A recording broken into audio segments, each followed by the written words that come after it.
I'm Jeff Thompson. You're listening to Blind Abilities. Today on the show, we got Thomas Reid from Reid My Mind Radio. He's got a great perspective on the state of affairs in America with disability and marginalized communities. I think you're going to really like this one. I really do. And remember, you can download the Blind Abilities podcast wherever you want to listen to podcasts. Download and subscribe to Blind Abilities. That's 2 words, Blind Abilities. All right, without further ado, let's bring on Thomas Reid, the conversation. Hope you enjoy. Allow. I like how you analyze the words. Words are important, and that word right there, just allow. Yeah. Ask permission, if you want to do something, if you want to have goals and stuff. Who's stopping you but yourself, really? Exactly. And it takes a while to realize that. I mean, even as people who are blind, as any marginalized person, sometimes that's the thought process that seeps in there, and it's unfortunate. But, we have to catch ourselves, and I include myself in that, so. Yeah. Well, like in your introduction, how you talk about your communities that, if I just talk about stuff, it's just talk, but it's more about the message. Yeah. By listening to your stuff, I listen for the message, your storytelling, but there's a message there. It's just not just talk that's just going to fall to the wayside. There's a message that can be carried out, too. Yeah, absolutely. That's what I hope for. I think maybe that's too strong of a word, but I think I'm fearful of, it's never been a desire to just sort of speak and not really say anything.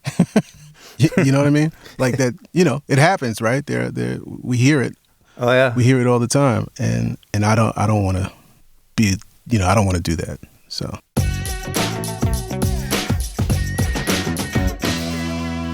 Welcome to Blind Abilities. I'm Jeff Thompson. Today in the studio, we have a podcaster, a voice artist, an advocate, and someone that carries a strong message on his Reid My Mind radio podcast. Reid My Mind Radio. Thomas Reid, welcome to the show.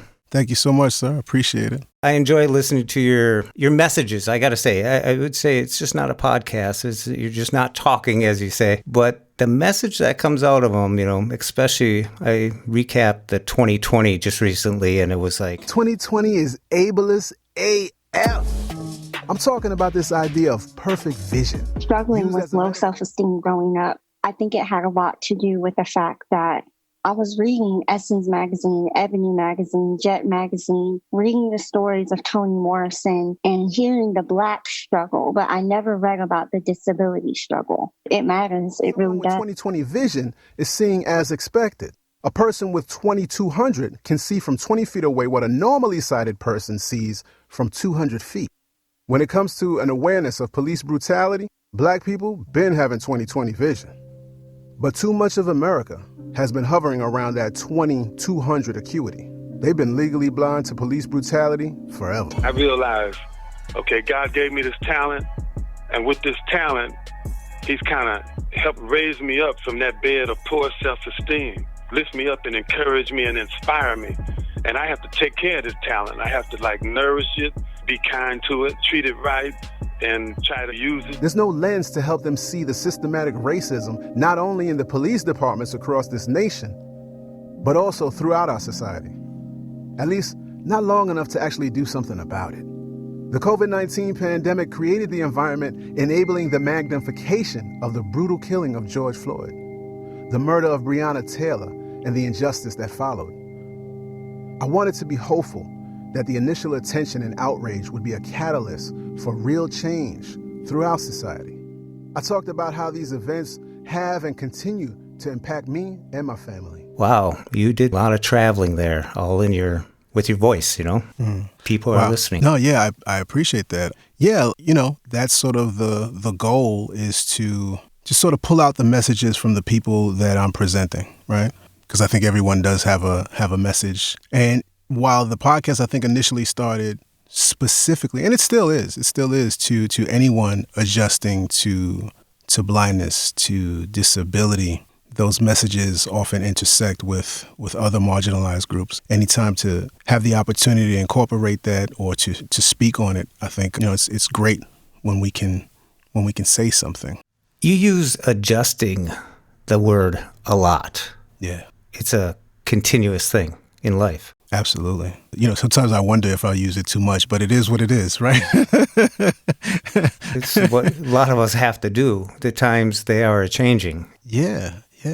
If we're lucky, we all have an opportunity to adjust at some point in our life, right? We always have the opportunity, but we should take it. And sometimes it's forced upon us by something, whether that be disability, whether that just be life circumstances, right? People who may fall in and out of love, get a divorce, or whatever the case may be. There's adjustments that need to be made there too. It's something that, with my experience with blindness, I've really became, and I still am. I'm just really amazed. I really like to think about the adjustment process. I think there's so much there that has a lot to do. I mean, it's life. It's life. And so it applies to all aspects of our lives. And so I find it fascinating. I like to really hear what people do in their circumstances, how they make these adjustments, how they adapt. I find adaptations fascinating. And yeah, they're just all around us. And I like to explore them from the perspective of blindness and disability. I've heard the statement, people change. Sometimes they accept change. Some people just change to make change. But this last year, the pandemic, and I'm coming off your 2020, the year of adjustment, not just a just thing. There's a lot of things that happen, and I'm so glad that you've carried some messages that we don't usually hear out. This is the blindness community typically, but you covered some hard topics there, and you didn't wince. Yeah, I hope I didn't wince, and I don't want to do that. And I hope those messages come across because, to me, especially with COVID brought out everything, right? It just put it all out there. And that was great. Not COVID. COVID wasn't great, right? No. COVID is not great. We got a disclaimer. I definitely have to throw that disclaimer out there. And I find myself saying that a lot in different ways, right? So the accessibility that COVID sort of brought about, it's really unfortunate that it had to come about through COVID or through anything negative, through death, through sickness, right? Mm-hmm. But there were gains made for the disability community.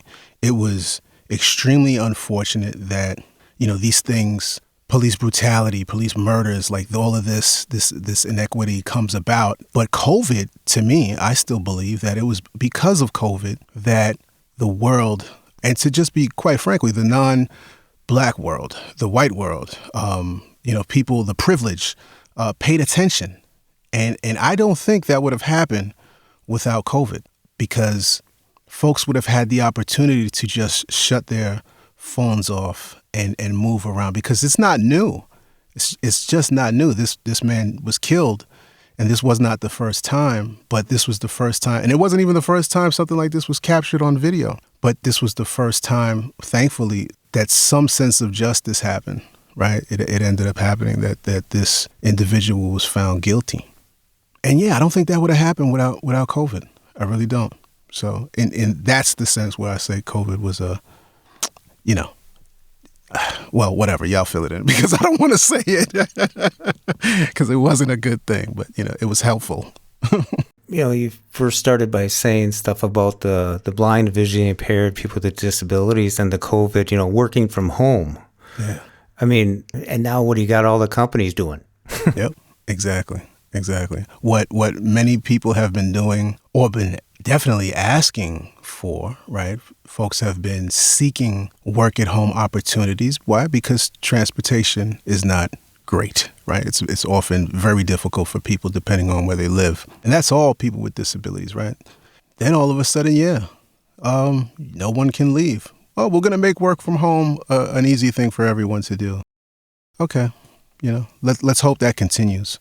Let's hope that's still an accommodation that folks don't turn up their nose to after things get back to quote unquote normal. I don't think there's going to be a new normal, but no. I don't think we're going back. I think we're moving forward. Yeah. I believe that too. I'm hopeful. Yeah. Yeah, whether systemically, how we look at society and racism and disabilities, all these communities. I don't know if people being home gave them time to sit back and think about it, and actually think about it without, talking with all their friends and at the water bubbler blowing things off and just this, that, the other thing. But I think it gave people time to really think about themselves, think about their neighbors, think about the world differently. Yeah, I hope so. And so when I said, I'll be totally honest with you, Joe, when I said I'm optimistic about it, I was thinking more so from the perspective of work at home accommodations. When it comes to the relations and how we look at one another, I want to be optimistic.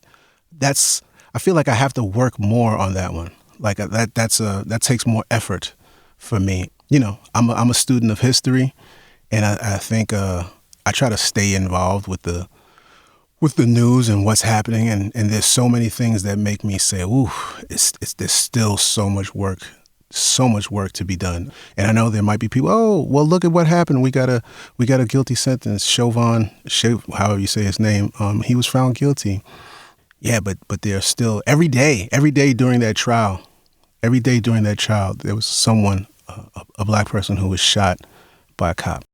I'm from Minneapolis. We had the phones were going off, the alarms at the curfew times. It was just, you knew it was going to happen. You knew it was happening. But when your phone actually goes off and gives that sound, it's a piercing sound. It's like, it should be piercing. It's like, wake up. Yeah. This is real. It's right here in River City. I mean, right here in Minneapolis. But Brooklyn Park, right across the river from me. If I could see better, I could probably see the trees over there. Brooklyn Center, Brooklyn Park, Minneapolis, just a few minutes away, So this area, it was interesting. My wife had to go down and through Minneapolis, through the town, It was real. I mean, absolutely. It's not just something happening somewhere else. And stuff is happening now in Louisville and all over, I should say, Ohio and stuff. Yeah.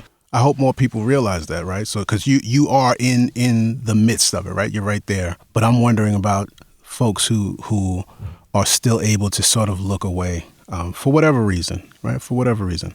But, we'll see. We'll see what happens. I'm glad you covered that topic, so it gives me a chance to listen to it, and I don't have to worry about where this newspaper or this article or this news article on the TV is coming from. It's coming from Reid My Mind Radio, so I know I'm getting an honest opinion here, something that's heartfelt. You have a passion for the story. You have a passion for the message, and it really shows. Oh, good.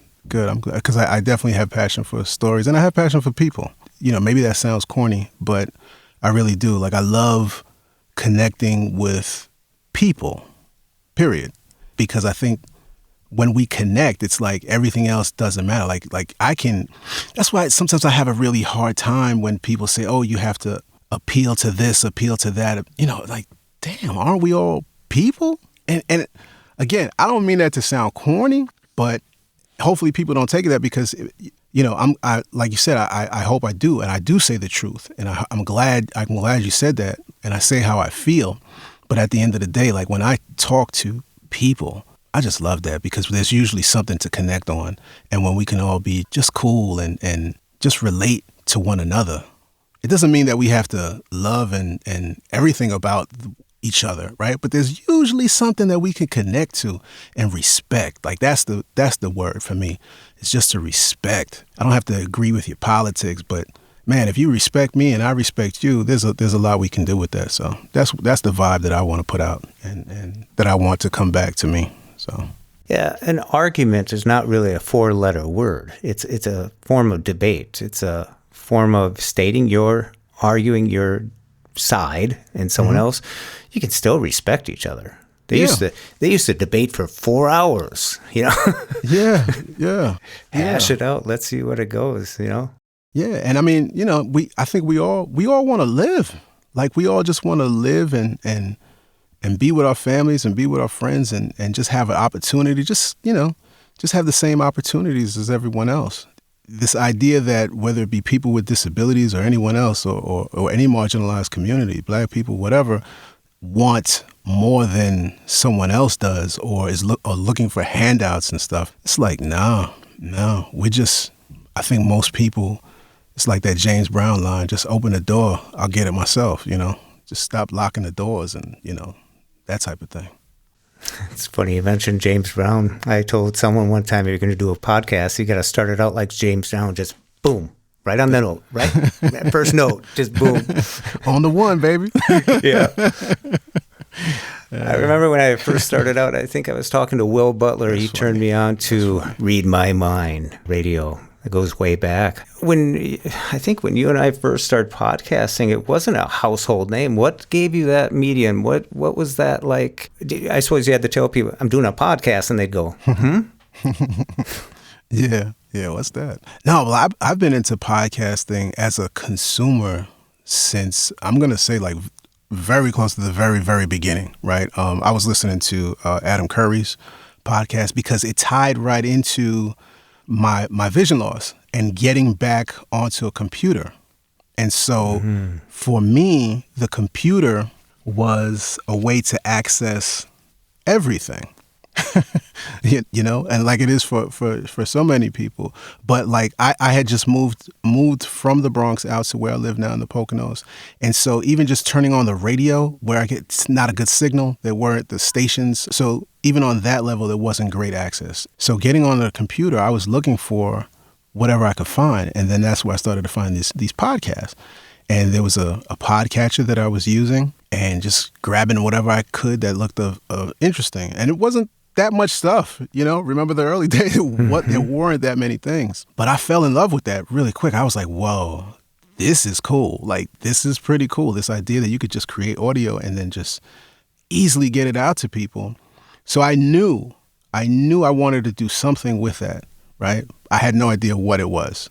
And then I was also using a digital recorder, so the creation of audio started to happen more for me because I was using the digital recorder like I used to use a video recorder and capture moments with my daughters. And then just being able to start editing. First, that was with Goldwave. Later on, Reaper came about. And so, so it was just all of that stuff in combination. Creating podcasts, wasn't calling it a podcast because we didn't have it on iTunes or anything at the time. But I was doing that for the Pennsylvania Council of the Blind, making a lot of different content for them.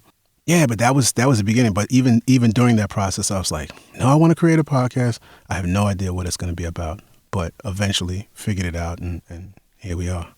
Pennsylvania, Joe Stretchy. I remember that one. Yeah, that's my guy, Joe Stretchy. I go back. I go back. Yes, sir. I appreciate it. Joe's a good guy. He's doing sir. Apple TV Plus C series. Yeah. He's the big guy at Apple. That's what I'm calling him. I want to congratulate you on your show, your message, and all that. I've said that already, but it's substantial. It is substantial. But you've also, with the microphone, you've also become a voice artist. Yeah.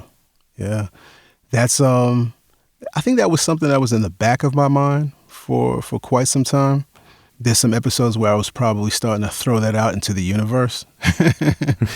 And the opportunity came about again. I've done some things before COVID. I've done a couple of projects before that. But again, COVID brought that opportunity about. And so really, really happy that between COVID and the podcast, in fact, those opportunities came about. And so I always like to shout out Eric Wickstrom from IDC, who is the director of their audio description unit. And he was listening to the podcast and he agreed with the idea that there should be more blind people narrating and believed that it could be done. He liked the production value of my podcast, so he realized, okay, he could do it. And so when COVID came around, it was great timing because, yes, like we said earlier, like everyone is working from home.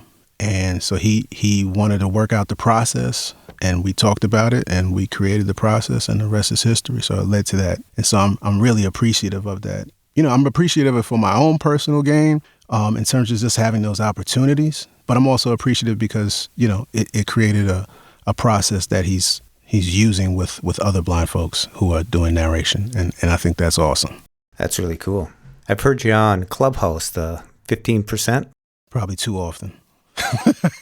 Oh, no. You guys rotated up a little bit here and there, but it's good to hear. And, I had someone contact me and said, hey, you should turn on 15%, Thomas Reid. He's a pretty good speaker there. And I said, yeah, I know him. I've heard his stuff. So I pop in there once in a while. A lot of different times, a lot of different schedules. There's something for everyone, I think, depending on which group is monitoring. But you guys tackle some good old topics there. Yeah, the 15% is really cool. I love how that sort of came about too. I had met Adriana just because of some inaccessibility with the app in the beginning. I was on Clubhouse in December.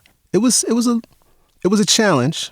It was definitely a challenge to get around with the unlabeled buttons and just, not being able to get back. You had to figure out that you had to turn off voiceover in certain cases and hope you hit the right button, like all of that stuff. Yeah, so my focus on Clubhouse has been around the issue of access to the app for everyone, not just voiceover users. And we made some strides. We've been trying to work directly with Clubhouse, but we've been working with them, quote, and I put that "with" in quotes because we've sort of been publishing what the issues were, and they kind of responded, but we never had a dialogue. And that's sort of the thing that bothers me, to be totally honest with you. I'm not gonna lie about it. It bothers me because I don't understand why they wouldn't want a dialogue. Because again, and you know this, and we know this, right? That accessibility goes so beyond just one community. And we know that it would be not only helpful for the various disabled folks who need that access, but we know that it would end up helping everyone else and just making it a better product. And we're only asking for like a few minutes of their time to have a conversation. And then, and then we get these little shout outs. Hey, thanks to the 15% Club, we improved XYZ. Yeah, but why don't we talk? Why don't we have a conversation about it? So we've been having these conversations on Clubhouse with or without them, right? And it's been without them. But it's to continue to keep accessibility in the minds of folks who are there. And I say that, and most of it occurs within the 15% Club, although it's open to anyone else. But I think probably most of the people who come in to those rooms are disabled or identify in some way with that.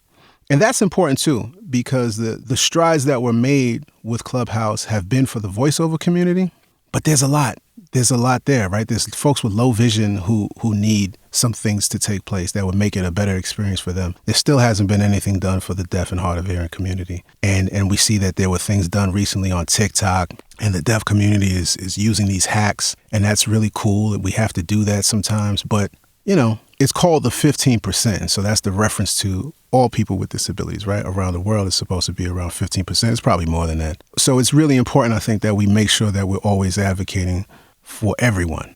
And I'd like to see more of that, like us all just kind of working together and supporting each other, not just within the blind community, not just within the deaf community, but let's just, work together and support access for us all. Because if one group doesn't have it, well, you're not safe, man.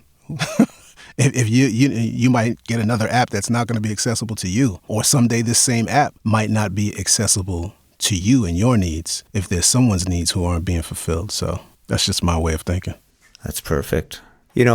Someone explained to me what 15% meant, and I listened to them, but I don't know. They said it represents the 15%, but the effort is to get out and talk to the 85%, to let them listen, hear us. And I thought, I think it's a place for everyone to come together, but I don't know how to say this, but I think there's so many different opinions on Clubhouse that it's hard to, I take some things with a grain of salt, but when I drop into the room, I just listen to see what the topic is, and I listen to it, and I gain something from it. And I really gain something when I do hear someone from a different disability than I have. We all have a disability of some sort that's in there. And then there's some people that are sighted that, well, I just like the topic, and I never knew, that, they didn't know about a screen reader or voiceover or anything like that. So it is an opportunity to educate people.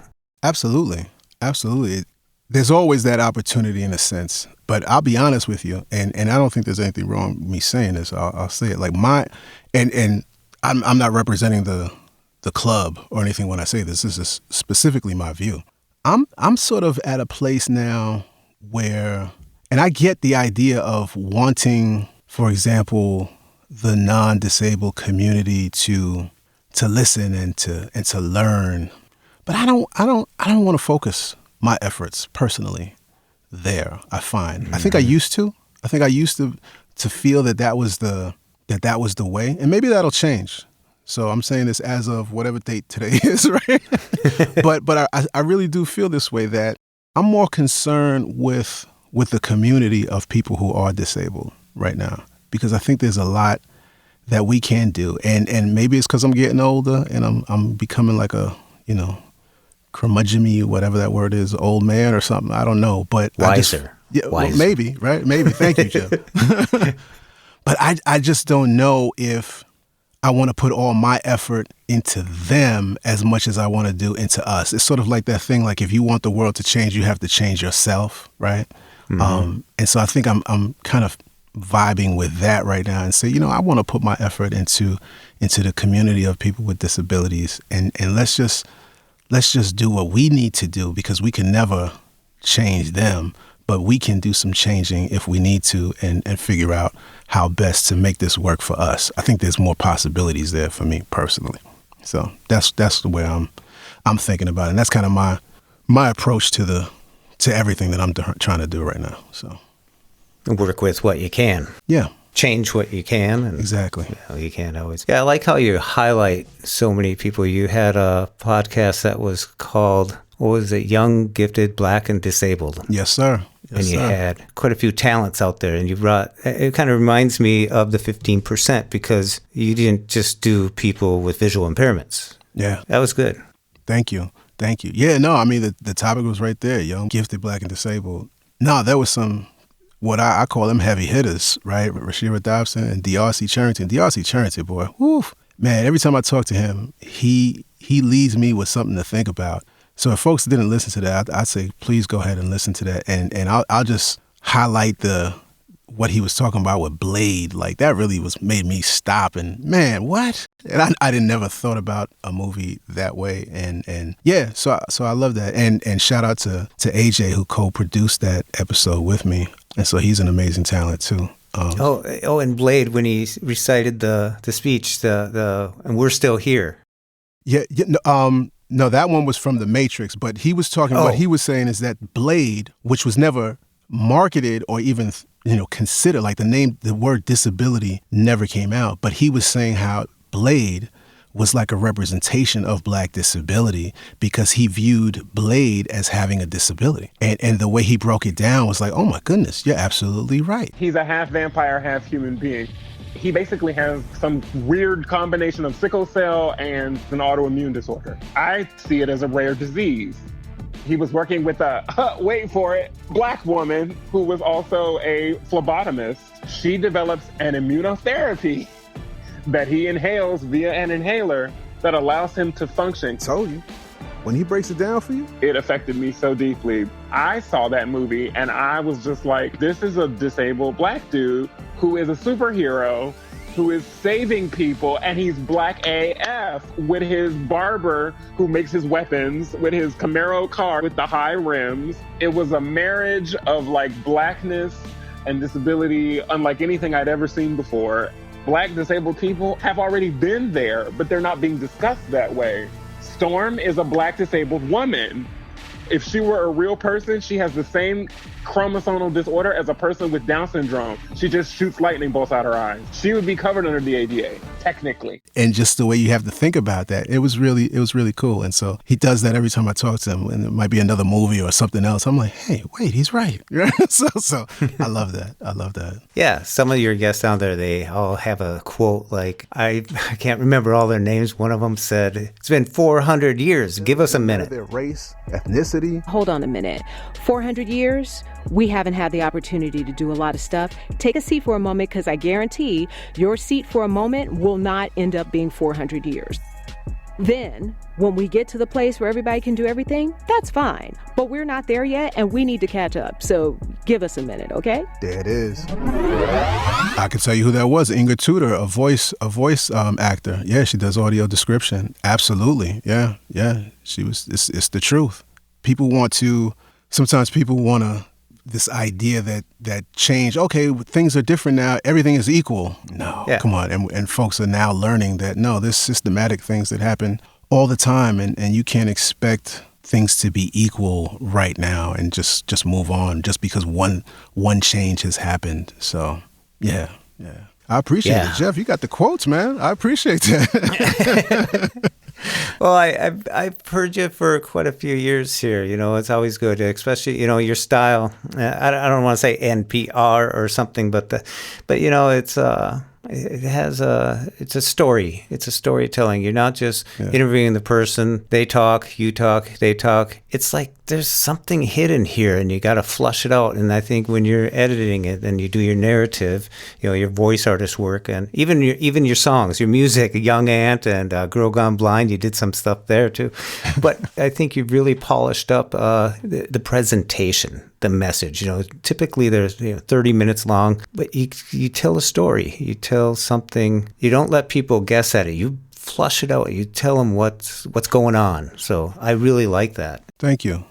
Yeah, I think it's about it's two things. Number one, I just don't feel very comfortable, and I said this a bunch of times. I don't feel very comfortable, at least in the beginning, with my extemporaneous sort of talking. People can grab a microphone and just sound great to me, and have these conversations, and the flow is just seamless, and the transitions are there naturally. That does not happen with me. Right? So when I'm listening back to the interview and to the conversation, I'm like, I learned all of my idiosyncrasies. I'm like, I'm not putting that out. I don't want people to hear me say those stupid things, right? So that was really the initial reason for doing the editing. But it also comes down to, there's often things, you want to be respectful of people's time, right? And let's cut out all the stuff that you don't need, or let's cut out the repetition, and then let's just make it sound cool. Let's make it sound funky, and let somebody enjoy that and push it along, move the story along, and add some things. I still want to get better at that and get better in the whole process because honestly, I would love to just spend a lot of time just doing that, the sound design and adding all the things that I would want to add and thinking about it. I love that part. But I love all of it. So it comes down to time, family. You got 2 daughters. Yes, sir. Yes, sir. There's some time right there too. Indeed. And although less now because they're grown, they're grown and they're moving on. And by this time, let me see, not this time, but in August, I will be a version of an empty nester because they'll both be out of the house. My youngest is starting college and my oldest is going back to grad school. So, congratulations! Thank you. Yeah, so that's a cool thing. If I could take a proud papa moment, just proud for both of them. But the youngest one also just pretty much getting a full ride, Jeff. So I just want to say that. So that's amazing. That's cool. Yeah. That's really cool. You always, that's my kid. Yeah. Yeah. And then she'll graduate and camera will zoom in and she'll say, "Hi, Mom." Yeah. What about Dad? Yeah. Actually, I'm going to put my money on that she will definitely include Dad. Because that's just how we've got down like that all our lives. So I put my money on the fact that they won't leave me out. Yeah. So, and I'm going to make sure she hears this. If you include this, I'm going to make sure she hears this. So she will have to. Both of them will have to. But no, I think I'll be all right.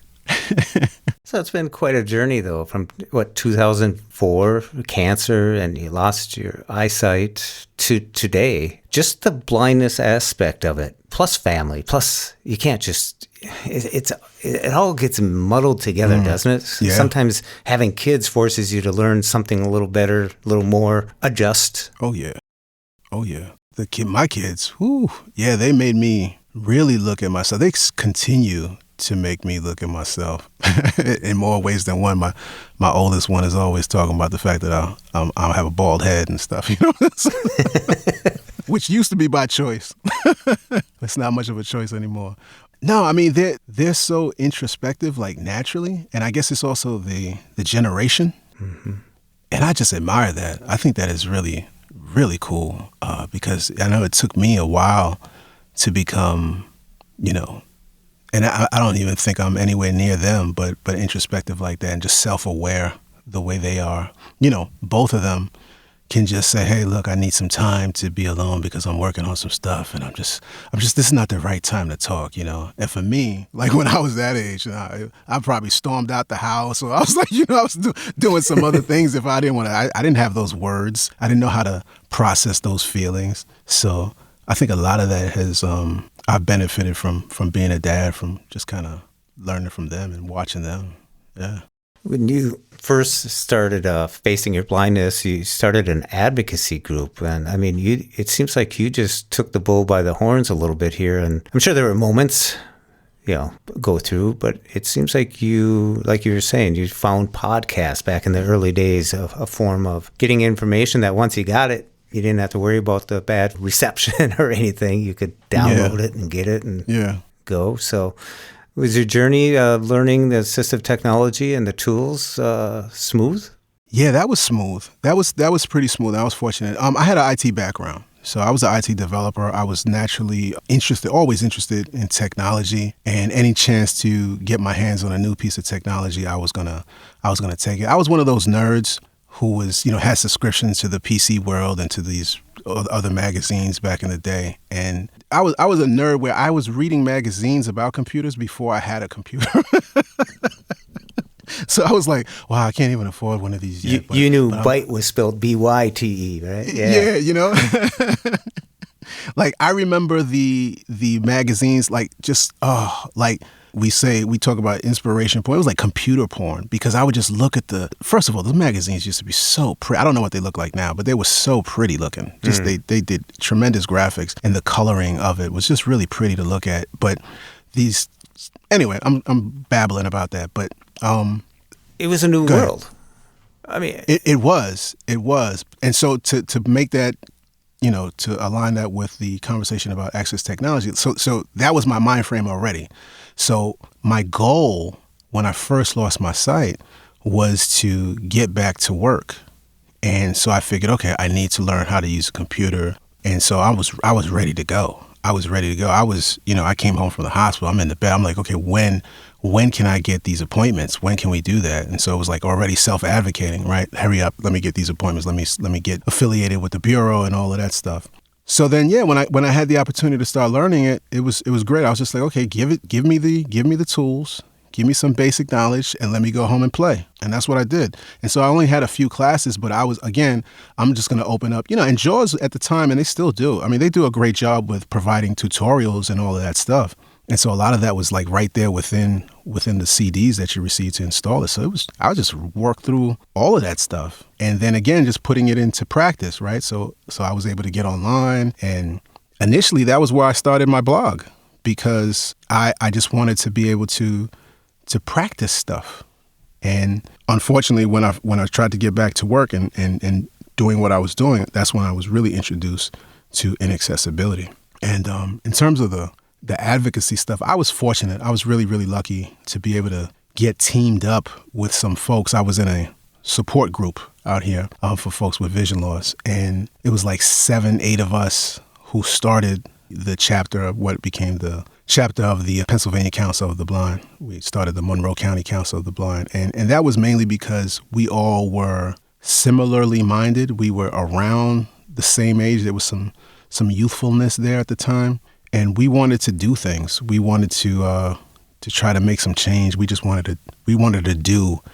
And there were a lot of other people who weren't really in that mind frame. So we got together privately and sort of did what we did. You were radicals. Yeah, we were a little radical at the time.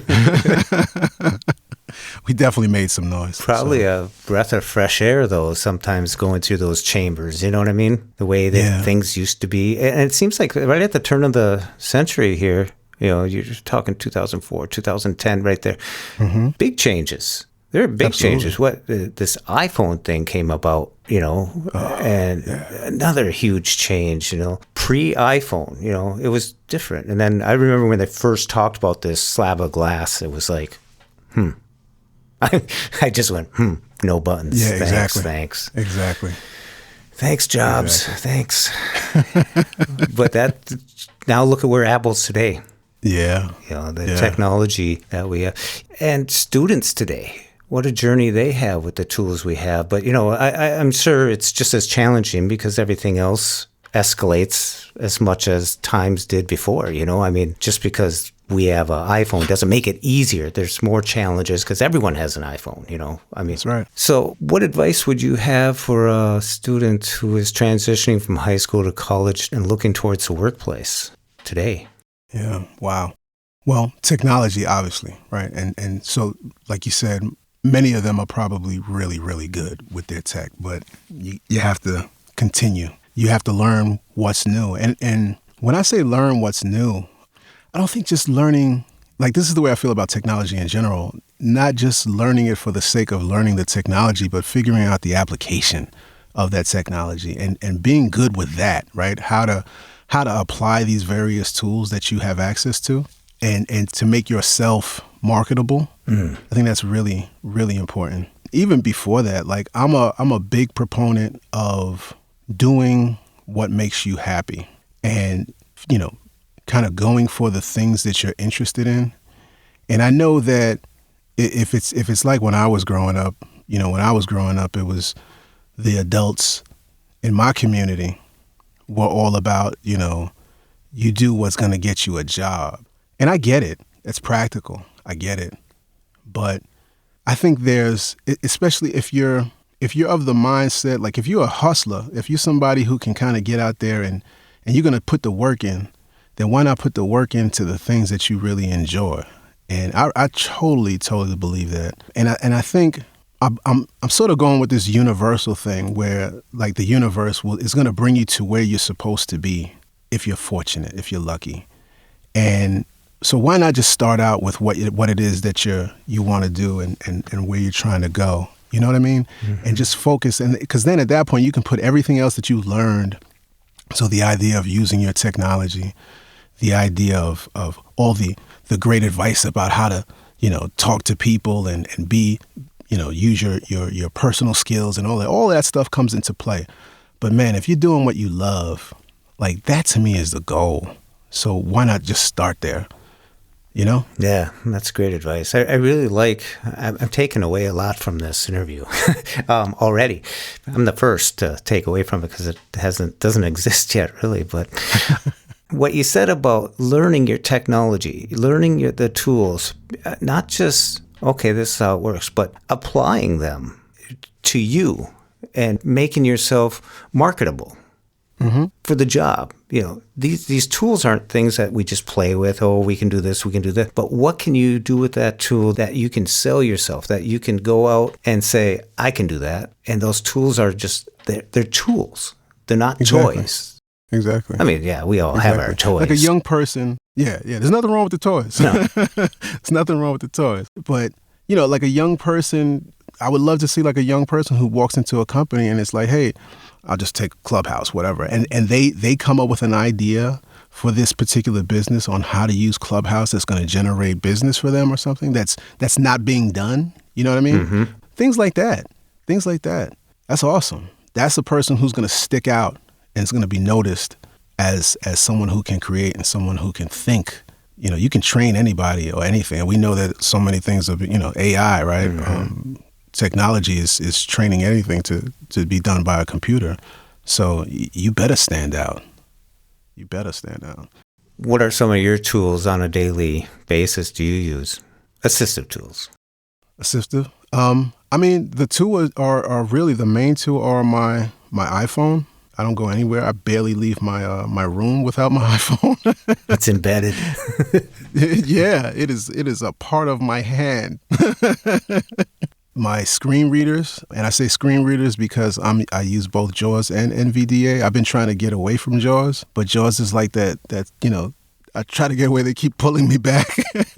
It's a workhorse. Yeah. Yeah, it's a workhorse, and it's also because I'm just ingrained in the shortcuts and everything that I do. And no matter what I do, it's just so hard to, I don't know, it's getting harder to teach this old dog new tricks when it comes to the screen reader. But I'm trying. I didn't renew JAWS just yet because I'm still trying to get to NVDA, so we'll see. But whatever does the job. Efficiency, though. I mean, too, you're going to get the job done. You don't want to sit there for 3 hours going round and round. You want to get it done in 20 minutes and move on. Yeah. But I used to be the guy who would just kind of, find something new and then just get it. And that's not happening. It's kind of like when you left Goldwave and went to Reaper. Must have been a learning curve there that I can just get this. That's why I never boot camped Microsoft into my Mac. Because I know what I would be doing. I'd switch right back. I was a JAWS user for 13, 14 years. And then I got into audio, and so I got a Mac, and I said, no, I'm not going to do it because I'll switch back to it. I'll switch back to it. Okay. Yeah. So what do you use on the Apple side? I got an iMac. I got a MacBook Pro. I got the Orchard. Okay. In terms of audio, though, in terms of creating audio? I use something that's old, Amadeus Pro. Oh, okay. And, for doing voice work, like podcasts and stuff, it works. I mean, I really like the undestructive nature of Reaper. Yeah. Like, you got a gigabyte of a file, and you write instructions, and it's still a gigabyte. Yeah. Where in Amadeus Pro or Goldwave or something, you save.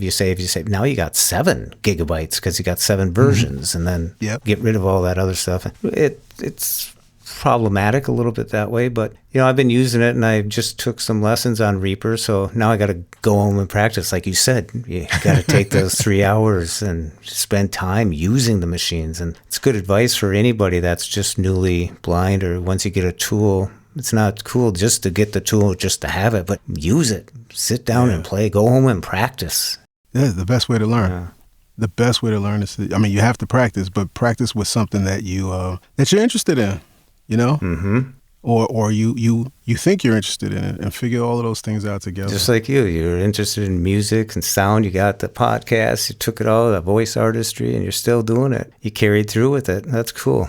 Yeah. I have to, right? Like I'm on the second. It sounds terrible, but I'm the second part of my life. The last part. The last half, right? I don't think I'm going to go past 100. So, so I just gave you my age. But why not? Why not? Mm-hmm. Why not do the things you really want to do? I don't want to have those regrets.